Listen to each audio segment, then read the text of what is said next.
It is, in fact, written memory. And you'll have quite the ride on the way.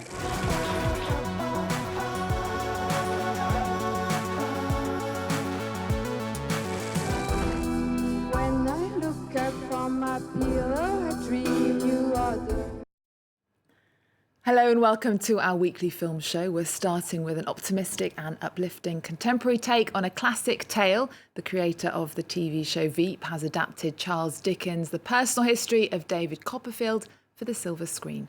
Starring Dev Patel, it was intended for movie theatres but starts streaming in France this week on Amazon Prime. I'm joined now by our film critic Lisa Nesselson. Now Lisa, this film has glowing reviews, doesn't it?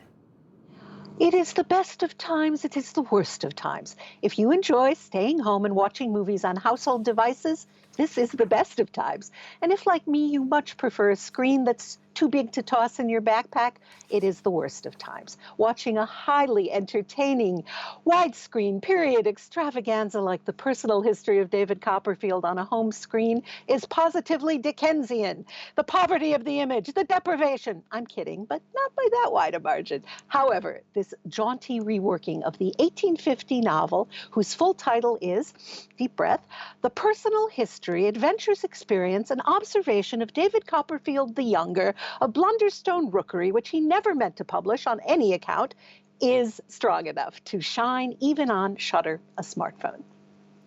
Now, you know, Lisa, most people are watching our show on their mobile phones on a small screen. I don't want to upset you. Let's take a look at the film.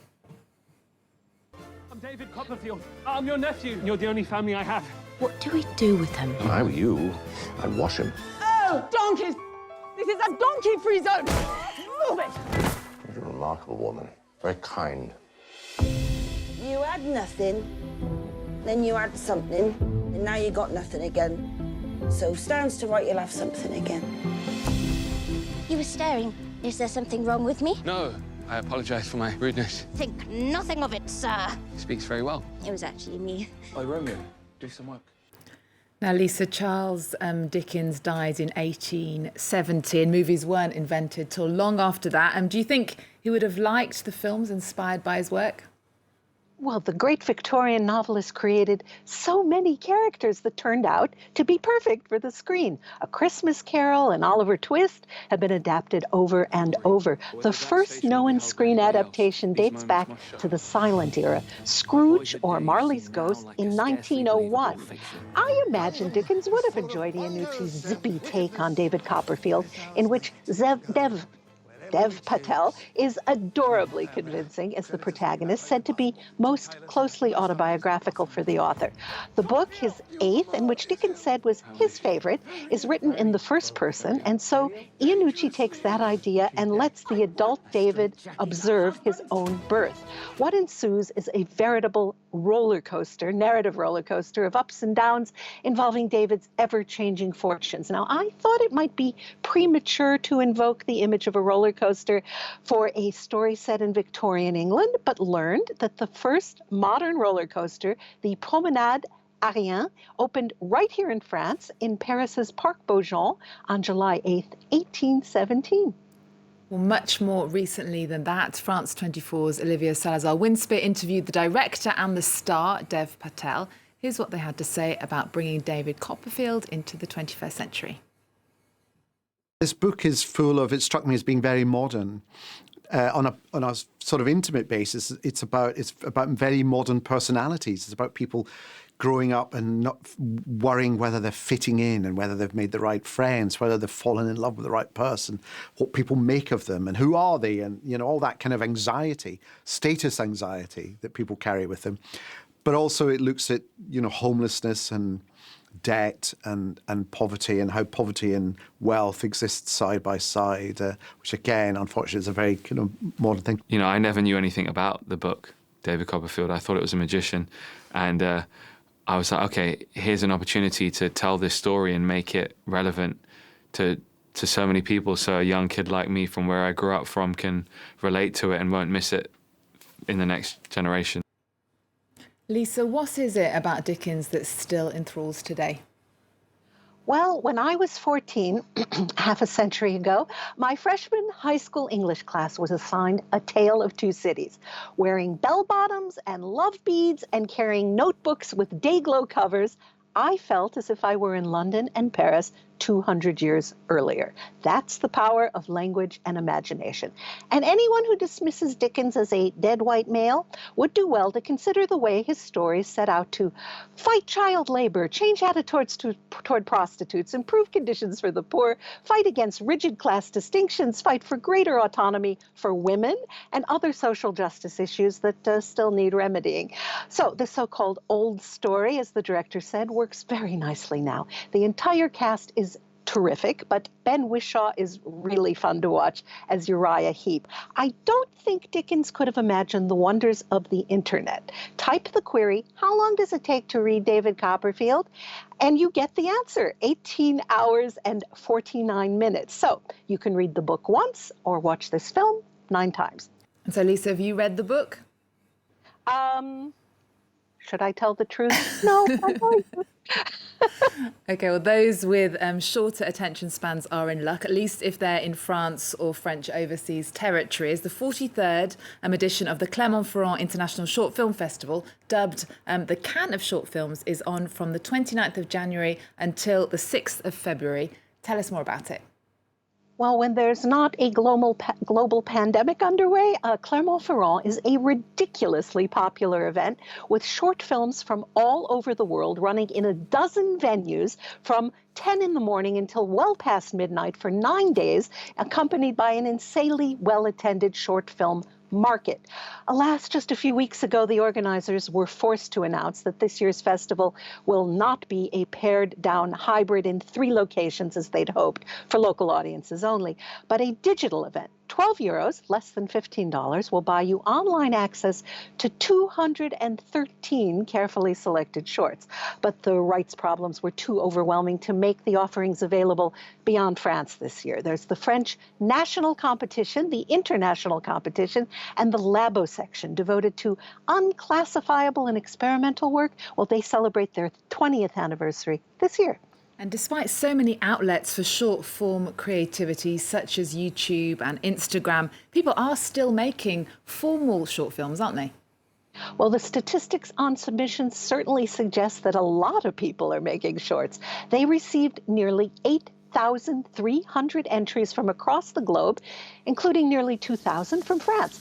And they whittled those down to just 78 films from 55 countries in the international section, 51 French films, and 26 Labo films from 16 countries. There are also retrospectives, films destined for very young viewers.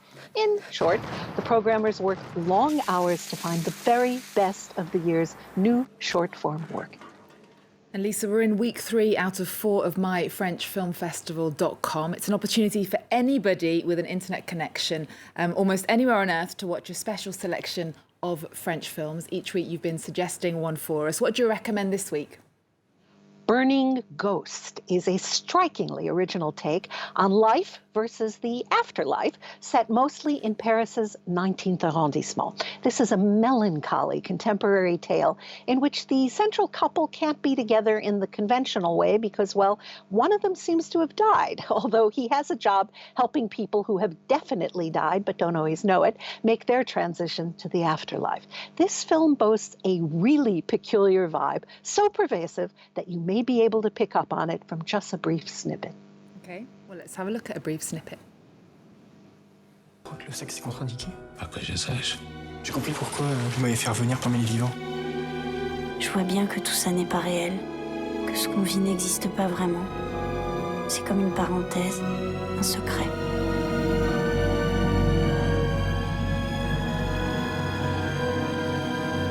Je suis plus du même monde que toi, Agathe. Mais je suis revenu. T'es la première fille, la première de ma vie. Même si ça me paraît fou, je veux que ça continue. Apparais-moi encore mon beau rêve.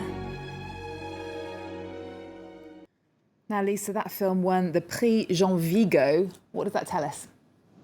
Jean Vigo was an incredibly original French filmmaker who was born in 1905 and managed to make 4 films, 2 of them Zéro de conduit et La Talente, masterpieces of poetic realism, before dying very young of tuberculosis at age 29.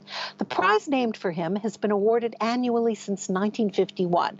France doesn't go overboard on having a lot of film awards, and this tends to be one of the most interesting. But even if it hadn't won any prizes, Burning Ghost is a visually enticing meditation on lost opportunities that makes use of dazzling nighttime camera work and indulges some novel sex scenes. MyFrenchFilmFestival.com groups the 33 films they're making available into themes. Burning Ghost is just 2 years old, but also under the heading of French Ghost Stories, you can enjoy Orpheus, a vintage classic by Jean Cocteau. And it all connects because the main auditorium in Clermont-Ferrand, which will sadly remain empty this year, is named for Cocteau. It's one of the nation's truly great theaters with 1,425 seats.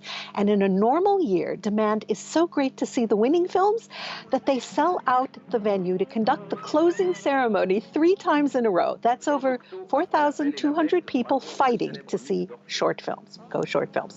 Cocteau's Orpheus from 1950 has an otherworldly quality thanks to the Adonis-like beauty of Jean Marais and some very cool special effects work. So how do you send your protagonist through a mirror without getting hurt? Cocteau's solution is genius. Okay, Lisa, thank you so much for joining us. We're going to see you next week, and thank you guys at home for watching. We're going to leave you with a glimpse of Jean Cocteau's Orpheus, which you can watch on myfrenchfilmfestival.com. A pass for all 33 features and shorts in this 11th edition costs less than $10, and the festival is free in many countries. Remember our website. We're also on Twitter, Facebook and Instagram. There's more news coming up on France 24 after this. Vous savez qui je suis? Oui. Dites-le. Il a vu ce qu'il ne fallait pas voir. Il a entendu ce qu'il ne fallait pas entendre. Ça me fait comme des rats.